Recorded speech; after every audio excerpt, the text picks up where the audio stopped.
بسم اللہ الرحمن الرحیم۔ شروع کرتا ہوں اللہ کے بابرکت نام سے جو بڑا مہربان نہایت رحم کرنے والا ہے۔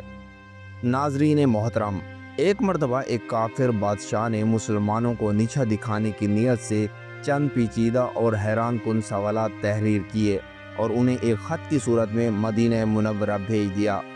جب یہ خط حضرت علی رضی اللہ تعالی عنہ کی خدمت میں پیش کیا گیا تو اس میں درج ذیل سوالات کو دیکھ کر سب حیران رہ گئے۔ ان سوالات میں سے ایک یہ بھی تھا کہ وہ کون سی چیز ہے جو اللہ کے علم میں بھی نہیں ہے۔ ناظرین، اللہ تعالیٰ نے حضرت علی رضی اللہ تعالی عنہ کو ایسی عقل و بصیرت سے نوازا تھا کہ بڑے بڑے علماء اور صحابہ کرام رضی اللہ تعالی عنہ بھی مشکل مسائل میں ان سے رجوع کیا کرتے تھے۔ حتیٰ کہ حضرت عمر فاروق رضی اللہ تعالی عنہ فرمایا کرتے تھے کہ میں ایسے وقت سے اللہ کی پناہ مانگتا ہوں جس میں کوئی پیچیدہ مسئلہ درپیش ہو اور حضرت علی رضی اللہ تعالیٰ عنہ موجود نہ ہو۔ ایک مرتبہ چند یہودی علماء حضرت علی رضی اللہ تعالیٰ عنہ کے پاس حاضر ہوئے۔ ان کا مقصد یہ تھا کہ وہ حضرت علی رضی اللہ تعالیٰ عنہ کو علمی میدان میں شکست دے کر مسلمانوں کو شرمندہ کریں۔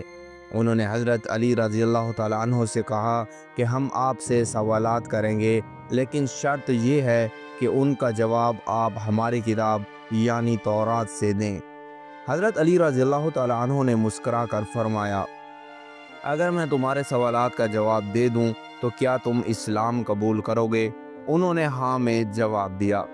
سوالات کا سلسلہ شروع ہوا۔ پہلا سوال تھا، وہ کون سی چیز ہے جو اللہ کے لیے نہیں ہے؟ حضرت علی رضی اللہ تعالیٰ عنہ نے فوراً جواب دیا، شرک، کیونکہ اللہ ہر طرح کے شرک سے پاک ہے۔ یہودی عالم دوسرا سوال لے کر آیا، وہ کون سی جگہ ہے جہاں اللہ موجود نہیں؟ حضرت علی رضی اللہ تعالیٰ عنہ نے فرمایا، اللہ ہر جگہ موجود ہے۔ تمہاری اپنی تورات میں لکھا ہے کہ فرشتے نے موسیٰ علیہ السلام سے کہا کہ میں 7ویں آسمان سے آیا اور میرا رب میرے ساتھ تھا۔ دوسرے فرشتے نے کہا، میں زمین کی گہرائیوں سے آیا اور میرا رب میرے ساتھ تھا۔ بس اللہ بلندیوں ہوں یا گہرائیاں ہوں ہر جگہ موجود ہے۔ اگلا سوال آیا، وہ کون سی چیز ہے جو اللہ کے قریب نہیں؟ حضرت علی رضی اللہ تعالیٰ عنہ نے فرمایا، ظلم، کیونکہ اللہ ظالموں کو پسند نہیں کرتا۔ اب یہودی عالم نے سوالات کا رخ سائنسی اور تاریخی جانب موڑ دیا۔ اس نے پوچھا، زمین پر پہلا چشمہ کون سا جاری ہوا؟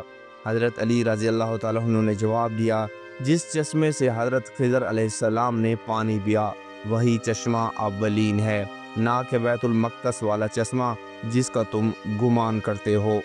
اگلا سوال تھا، پہلا پتھر کون سا ہے جو آسمان سے زمین پر اترا؟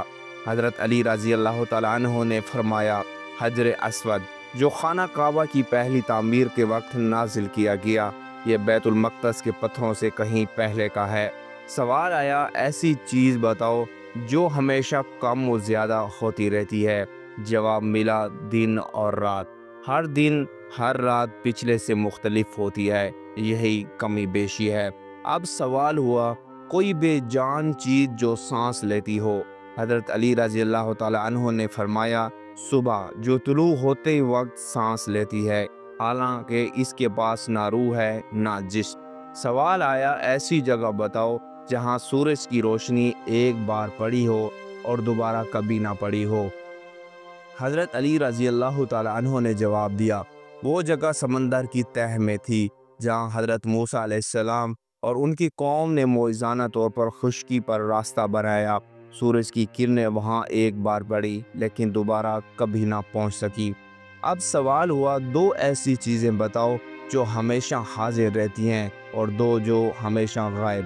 جواب دیا، زمین و آسمان ہمیشہ نظر آتے ہیں، زندگی اور موت کبھی نظر نہیں آتی۔ اگلا سوال تھا، وہ کون سی چیز ہے جسے اللہ نے خود بنایا لیکن اس سے خود سوال کیا؟ جواب آیا، حضرت موسیٰ علیہ السلام کا عصا، جس کے متعلق اللہ نے خود موسیٰ علیہ السلام سے پوچھا، اے موسیٰ، یہ تیرے دائیں ہاتھ میں کیا ہے؟ پھر پوچھا گیا، ایسی بے جان چیز بتاؤ جس نے بیت اللہ کا طواف کیا؟ حضرت علی رضی اللہ تعالی عنہ نے فرمایا، حضرت نوح علیہ السلام کی کشتی جو طوفان کے وقت بیت اللہ کے مقام پر پہنچی اور 7 چکر لگائے۔ ایک یہودی نے حیرت سے کہا، آپ ہر سوال کا جواب بغیر سوچے کیسے دے دیتے ہیں؟ حضرت علی رضی اللہ تعالیٰ عنہ نے اس سے پوچھا، بتاؤ تمہارے ہاتھ میں کتنی انگلیاں ہیں؟ یہودی بولا، 5۔ حضرت علی رضی اللہ تعالیٰ عنہ مسکرائے اور فرمایا، جیسے تمہیں یہ بات کسی سوچ کے بغیر معلوم ہے، ایسے ہی مجھے ان سوالات کے جواب معلوم ہیں۔ محترم ناظرین، یہ علم اللہ تعالیٰ کا دیا ہوا تھا۔ باب العلم حضرت علی رضی اللہ تعالیٰ عنہ کی علمیت سے متاثر ہو کر یہودی عالم راس الجالود سمیت پوری جماعت نے کلمہ پڑھا اور دارِ اسلام میں داخل ہو گئے۔ اس طرح ایک بار قیصر روم نے حضرت عمر رضی اللہ تعالیٰ عنہ کو چند سوالات بھیجے جن کا مقصد مسلمانوں کو رسوا کرنا تھا۔ جب حضرت عمر رضی اللہ تعالیٰ عنہ نے وہ خط پڑھا تو فرمایا، ان سوالات کا جواب صرف علی رضی اللہ تعالیٰ عنہ دے سکتے ہیں۔ خط حضرت علی رضی اللہ تعالیٰ عنہ کی خدمت میں پیش کیا گیا۔ سوالات میں یہ بھی تھا، وہ چیز جو خدا نے پیدا نہیں کی؟ جواب، خود خدا، کیونکہ وہ خالق ہے، مخلوق نہیں۔ وہ چیز جو اللہ کے علم میں نہیں؟ جواب، کہ فلاں شخص کا اللہ بیٹا ہے، کیونکہ اللہ کی اولاد نہیں۔ وہ چیز جو اللہ کے پاس نہیں؟ جواب، ظلم، کیونکہ اللہ کبھی ظلم نہیں کرتا۔ وہ چیز جس کا صرف منہ ہے، اور اس کا جواب دیا، آگ۔ وہ جس کے صرف پاؤں ہی پاؤں ہیں؟ جواب دیا، پانی کی روانی۔ وہ جس کی صرف آنکھیں ہی آنکھیں ہیں؟ جواب دیا، سورج۔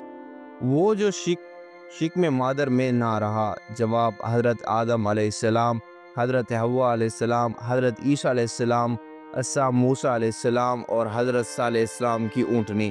اس طرح جنت کی مثالوں میں فرمایا، جتنی برتنوں کی مثال انڈے کی مانند ہے جس میں زردی اور سفیدی علیحدہ رہتی ہے، جنت کی کنجی کلمہ طیبہ ہے۔ ناظرین کرام، حضرت علی رضی اللہ تعالیٰ عنہ کو اللہ تعالی نے ایک ایسا علم عطا فرمایا تھا جو باقی کسی دنیا میں کسی کے پاس نہیں آیا۔ ہماری رب تعالیٰ سے دعا ہے کہ اللہ پاک ہمیں صحابہ کرام اہل بیت سے محبت کرنے کی توفیق عطا فرمائے، اور جتنے بھی مسلمان بیمار ہیں اللہ پاک ان کو شفائے کاملہ عاجلہ عطا فرمائے، اور اللہ پاک سے یہی دعا ہے کہ فلسطینیوں کی ربی مدد فرمائے۔ اگر آپ کو یہ آج کی ویڈیو اچھی لگی ہو، ویڈیو کو لائک، چینل کو سبسکرائب کر دیں، اور کمنٹ میں اللہ تعالیٰ کے 99 ناموں میں سے ایک نام ضرور لکھ کے جائیں۔ جزاک اللہم الخیر۔